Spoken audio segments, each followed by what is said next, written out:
MLA Vemireddy Prashanth Reddy రాత్రి 7 గంటలకు Kovur community health సెంటర్లో ఆకస్మిక తనిఖీ చేసేందుకు రావడంతో ఆసుపత్రి సిబ్బంది దిగ్భ్రాంతికి గురయ్యారు.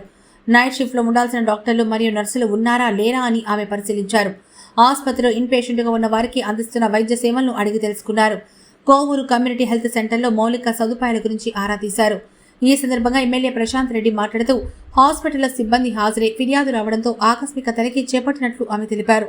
10 మంది ఇన్పేషెంట్లు ఉన్నారని, నైట్ షిఫ్ట్లో ఉండాల్సిన సిబ్బంది కూడా విధులకు హాజరై ఉన్నారని ఆమె పేర్కొన్నారు. హాస్పిటల్ గురించి కంప్లైంట్ రావడం చూసాము. దానివల్ల ఈరోజు ఇక్కడ సడన్ విజిట్కి రావడం జరిగింది. నైట్ డ్యూటీలో డాక్టర్స్ ఉంటున్నారా లేదా అని చెప్పి ఆల్రెడీ విజిట్ చేయడం జరిగింది.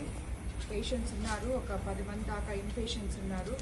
డెలివరీ పేషెంట్స్ ఒక 5 మంది, మిగతా ఫీవరు, స్నేక్ బైట్ ఇలాంటి పేషెంట్స్ ఉన్నారు. సో రాత్రిపూట కూడా ఇక్కడ డాక్టర్లు, సిస్టర్లు అవైలబిలిటీలోనే ఉన్నారు. కొత్తగా ఇక్కడ ఒక జనరల్ సర్జన్ కూడా జాయిన్ అవ్వడం జరిగింది. సో వాళ్ళందరికీ కూడా పేషెంట్స్కి ఇంకా కేర్ తీసుకోవాలని, పగులు కానీ రాత్రి కానీ ఎప్పుడు అవైలబిలిటీలో డాక్టర్స్ ఇక్కడ ఉండాలని చెప్పి, ఎందుకంటే ఇది హైవేకి చాలా దగ్గరగా ఉంది, కోవూరు సెంటర్లో ఉంది కాబట్టి ఎంతోమంది ఎమర్జెన్సీ పేషెంట్స్ వచ్చే అవకాశాలు ఇక్కడ ఉన్నాయి. కాబట్టి ఈ హాస్పిటల్ ఉన్న సిస్టర్స్ కానీ డాక్టర్స్ కానీ ప్రత్యేక కేర్ ఆదేశాలు ఇవ్వడం జరిగింది.